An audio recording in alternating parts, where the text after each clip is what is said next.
So my family were like, we say like we have gypsy blood or whatever. So we lived on a boat when I was like 10, and we lived on a boat in Florida. We lived there for about a year, and then we moved to to the Turks and Caicos Islands, where we lived for another year. In the Turks and Caicos Islands, my dad was the only priesthood holder, and that's why we were asked to move there by the mission president of the Puerto Rican mission. And he asked us to be there because they were two sisters who lived on the island who were members, but they wanted missionaries. But he couldn't send missionaries there until he had more priesthood there. So my family moved there. We were there for about a year, and then we moved back to the States. And then a couple of years later, when I was about 14, we moved on a boat in North Carolina. And we lived there for about 2 years almost. And then we lived on a boat in the Virgin Islands. There's lots of islands. In the Virgin Islands for about a year. That was where I left for my mission, was from the islands. So yeah, it's exciting. Boat life is different, but it prepared me because it's very small. I'm the oldest of 6 kids. So with 6 kids and then my parents, and we always had some kind of animal, a dog or a bird or something. So it's very cramped and it's very wet, but it's neat to live on the islands and to be able to see the ocean every day. It was beautiful. I definitely miss the ocean, miss the island life, but yeah, so it was fun. So you park your boat, there's harbors. So you park your boat in a harbor, and then you have what's called a dinghy, which is just like a little boat, like a little rowboat, and that's how you get to shore. So then we had cars on shore sometimes that we would use. Like when we lived in North Carolina and Florida, we had cars parked in the parking lot. But yeah, we washed our clothes in the water, which was really helpful for my mission because I served in the Philippines. And so it taught me how to I learned how to hand wash clothes and how to take care of things in rougher situations. Sometimes the island life was a little difficult, but it was fun. We caught the rainwater for our water supply. So we definitely counted on the water, on it to rain, which sometimes when we lived in the Turks and Caicos Islands, they told us that it never rained. They're like, it never rains here. You're going to have a problem just catching your water. There's 8 people in my family, and my dad had a hard time finding work. So it was you couldn't just buy water for 8 people to shower and to drink and stuff. So we saw definitely lots of miracles when it came to raining. Sometimes I remember one time in particular, it rained just a circle of rain right over our boat. It didn't rain anywhere else. And on the water you can tell because it'll send ripples through the water, but it was just over our boat that it was raining. So it was pretty spectacular. Saw lots of miracles in that aspect of my life as well. It was good. So some boat slips will cost money, like a rent. We normally paid for the spot where we parked our car. But other than that, yeah, we use solar panels for electricity, and we call our water. So that was our utilities. We used gas for our stove. So the way our boats were shaped was at the bow there was a little room where my parents would sleep. And it's just it's kind of small, but it has a door, and then there's a little bathroom, and then there's the galley where the kitchen is, and there's a little seating area, and then there's the middle outside, so you have to go up a little bit of stairs, and that's where the steering wheel is and stuff. And then there's another room in the back, an aft cabin, and it's a little bigger. So yeah, there's concrete boats. That's one that we lived on. We also lived on fiberglass boats, stuff like that. We had 5 or 6 different boats, depending on some of them were destroyed. Our boat in Hurricane Wilma was put on the land. The storm picked it up and put it on the land. So we couldn't use that one anymore because it was destroyed. And a couple other times we've had our boats get destroyed or messed up or whatever, so we had to get new ones. But mostly fiberglass boats, about 50 feet long. And so yeah, they vary in the size and the make and how it looks on the inside, but pretty much it's all the same. There's a cabin in the front, and then the galley, and then a cabin in the back. And we just washed clothes over the side of it. So yeah, I wasn't really a huge part in buying the boats and stuff. But I would say to be careful of what paint you put on the bottom of it, because scraping off barnacles is a job that we had growing up, because like the boat will get heavy and like it'll affect the way that the boat sails if there's like a bunch of, so barnacles are like mold, like water mold that grow on the bottom of your boat. And I think they're animals. Like some of them have like little creatures inside of them. Not animals, but creatures. And so like we have to go and like scrape it off. And so like if you get a certain kind of paint though, it's like really expensive. But if you get it, then the barnacles don't grow, which is definitely what I would suggest, because scraping off barnacles is not fun. Other than that, like we had a friend who had on their boat, they had like this swing from the mast that was like you could get on it and like swing all the way around, like at a fair. We thought that was pretty awesome. We didn't personally have that, but it was cool. I would suggest definitely to go to the Bahamas. The water out there is like insanely gorgeous. Like you can see down like 20 feet. Like you can see like the fish and what they're doing on the bottom. I would suggest that that people live in the islands for just a little while. It gives you lots of like great life experience, and different culture is nice to like learn about that. And once you get on the water, like, you're constantly just missing it. Like, even being here, like, I'm happy and I love, like, states and stuff, but when I think about it, like, I miss the ocean. And anytime I'm with it, anytime I'm, like, on it, the spirit is definitely very strong on the water.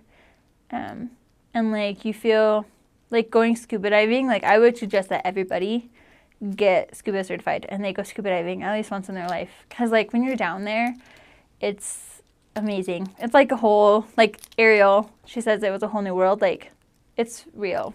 When you go down there, it's beautiful, and you just feel the spirit so strong because you're like in the middle of nature, like in an unnatural way that just makes you feel connected. I don't know, it's wonderful. I loved it. Yeah. So we were homeschooled my whole life. Me and my sisters went to college when we were 16. My little sister actually just turned 16, and she just finished her first class last week. Yay, finals. So that was fun because we got to meet lots of different people. What me and my sisters did so that we could fly back to the States for girls' camp is we made jewelry out of the seashells. And so that we spent a lot of our time doing that. We would go on the beaches and find like the little round shells. And then we would put little holes in them with my dad's Dremel.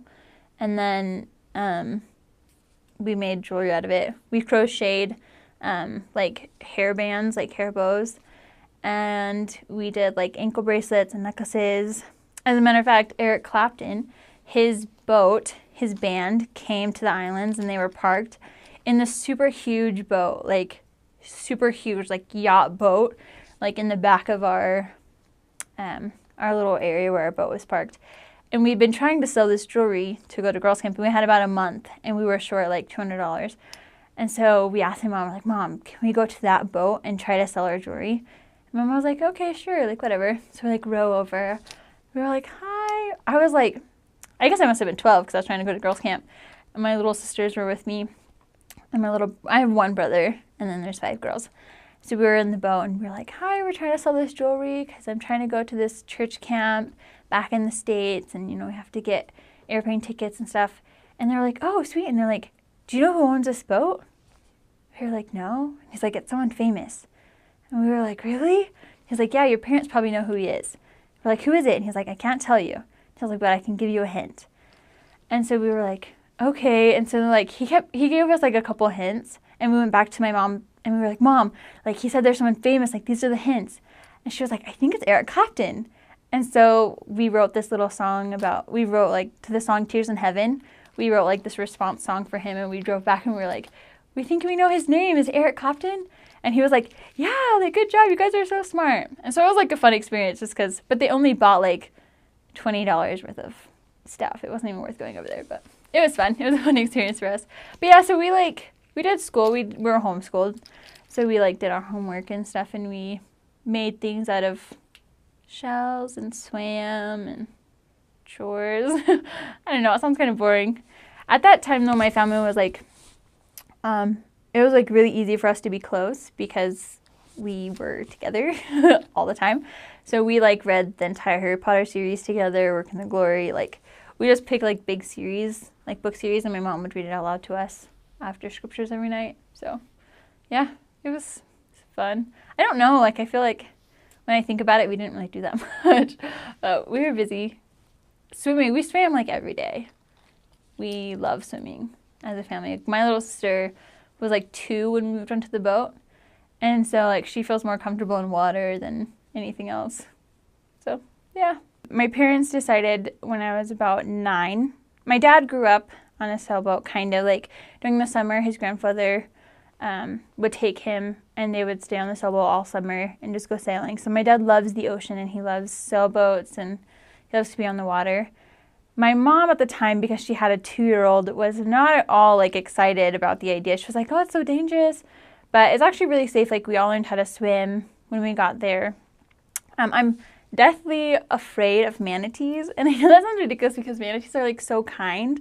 But in Florida, they're disgusting looking because they get behind the boats and the propellers like hurt them. And so they have like these scars and like weird looking scabs. And in Florida, they're everywhere. Like they just come up and like you can see like their head will come up. Oh, it's scary. So I'm scared of manatees, but funny stories. Whenever my siblings were very young, my youngest was 2. We met a lot of people from different countries and stuff just because we traveled, and Europeans love to travel and live on sailboats as well for like vacation and stuff. So yeah, one time my little sister was about 3 and she was throwing a huge fit and she wouldn't get in the dinghy to go back to the boat. So my mom was like, okay, fine, we're just going to leave you. Like, goodbye. You know how parents do, like, when they want the kid to decide to come with them. And so we, like, rowed the boat a little bit away so she couldn't see us. And she was just laying on the dock screaming, ah, like, I hate you. Like, I'm so unhappy. Like, whatever. She was just yelling. And this couple didn't see our dinghy. And so they thought that someone had left their little girl. And so they were, like, freaking out. They're like, oh, my goodness, honey, where are you from? Like, what's going on? And my parents were, like, so embarrassed. They were like, no, like, we have her. Like, it's okay. We're just trying to scare her. And that couple, actually, I still communicate with them now. And it's been, like, 16 or something years. It's been a long time. And so it was just, like, things like that, like, weird experiences that you find friends and stuff. But there was also a time that we were parked and we were just visiting an island. And this dolphin he was a lone dolphin. We'd heard about him before, and he was normally on the other side of the island. But we had a storm. And so he had kind of been turned around, and so he was on our side of the island, and he was just like swimming around by himself. And normally dolphins swim in pods, but he was by himself, and so he's a very friendly dolphin because he's used to tourists and stuff.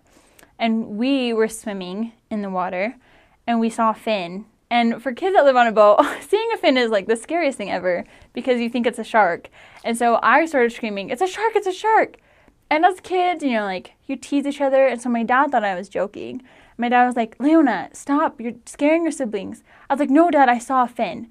And so then everybody started freaking out, and there's just one ladder. So there's like, you're in the water and there's just one ladder up. And so all 6 of us are trying to like scramble out of the water onto the boat.